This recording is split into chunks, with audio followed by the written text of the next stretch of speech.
Assalamualaikum warahmatullahi wabarakatuh. Salam sejahtera anak-anak. Kita bertemu lagi dalam pelajaran Bahasa Indonesia kelas 8 semester 1. Kali ini kita akan membahas tentang teks eksposisi. Kamu tentu senang membaca surat kabar atau majalah. Di media massa, kamu mudah mendapatkan teks eksposisi. Kalau ingin mengenal lebih dekat dengan teks eksposisi ini, sesungguhnya dalam percakapan sehari-hari pun dengan mudah kamu mendapatkannya. Ketika menyampaikan uraian, dan di dalamnya terdapat banyak pendapat pribadi dengan tujuan untuk meyakinkan orang lain.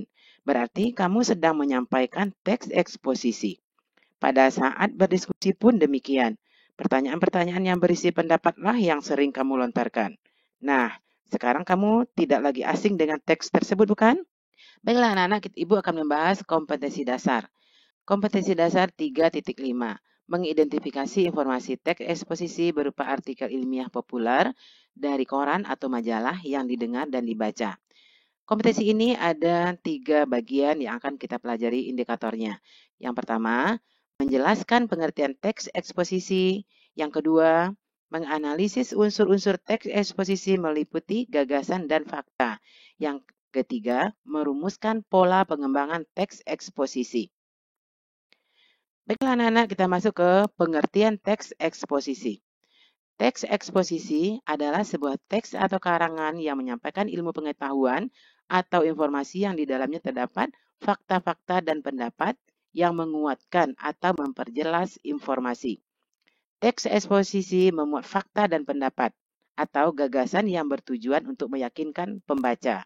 Sekarang kita lihat bagaimana ya ciri-cirinya teks eksposisi ini. Pertama, teks ini menyampaikan informasi dan pengetahuan kepada pembaca. Yang kedua, teks ini memuat penilaian, dorongan, atau ajakan-ajakan tertentu kepada khalayak.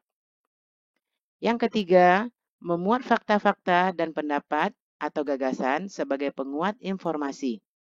Yang keempat, disampaikan dengan bahasa baku, lugas, tidak berbelit-belit, sehingga mudah dipahami. Yang kelima, yang terakhir, informasi disampaikan secara objektif apa adanya, tidak memihak atau disebut juga dengan netral, tidak memancing emosi, dan tidak menggurui pembaca. Baiklah anak-anak, kita lihat unsur-unsur teks eksposisi. Apa saja unsur-unsur teks eksposisi ini?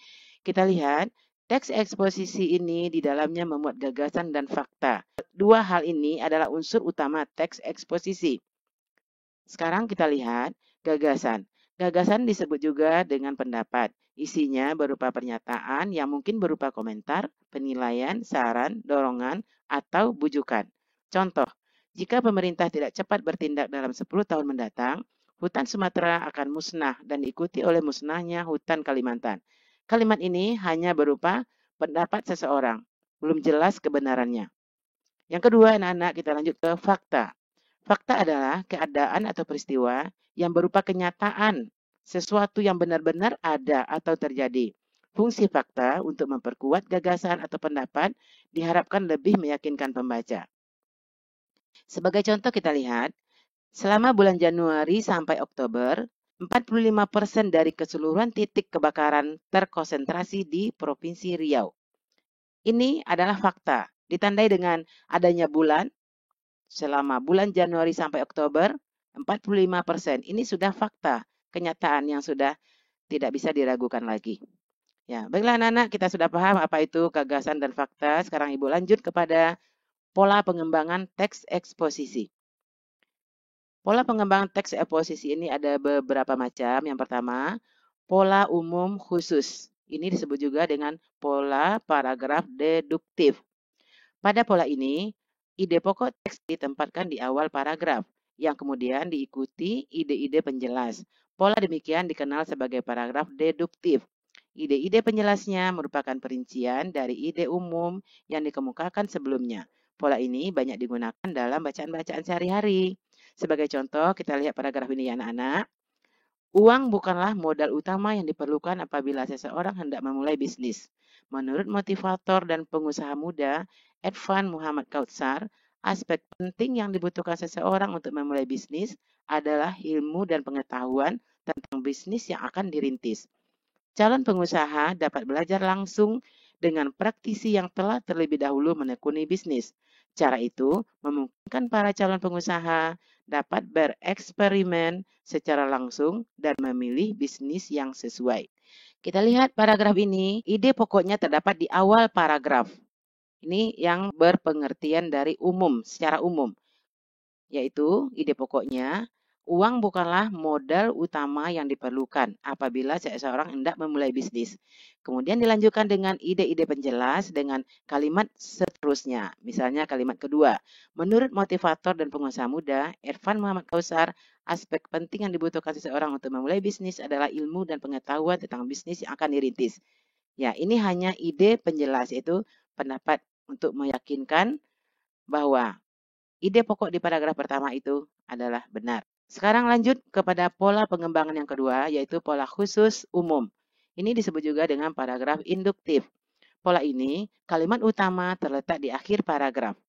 Hal-hal yang bersifat khusus diikuti oleh uraian yang bersifat umum. Contoh, ini adalah danau terbesar di Indonesia. Letak danau ini adalah di Sumatera Utara. Danau ini adalah hasil letusan gunung berapi purba. Danau ini dikenal dengan sebutan Danau Toba. Anak-anak, sekarang kita lihat.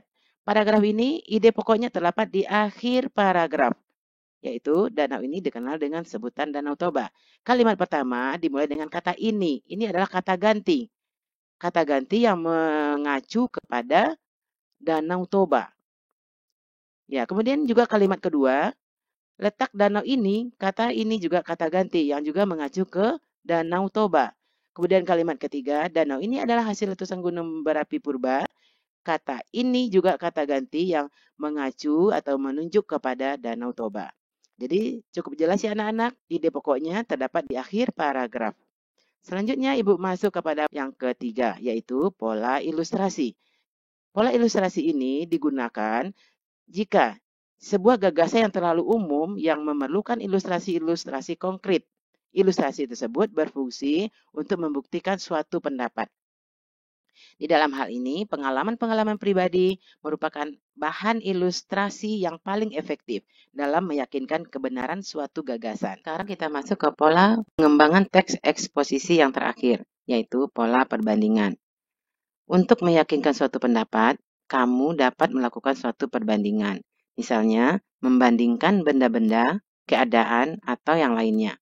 Berdasarkan perbedaan dan persamaannya, kerugian atau keuntungannya, kelebihan atau kekurangannya, bisa menggunakan kata penghubung. Misalnya, jika dibandingkan dengan, seperti halnya, sama dengan, demikian juga, selaras dengan, sesuai dengan, dan lain-lain. Demikianlah anak-anak pembahasan kita hari ini tentang teks eksposisi. Semoga bisa dipahami dan dapat bermanfaat dalam kegiatan belajar kalian. Terima kasih. Wassalamualaikum warahmatullahi wabarakatuh.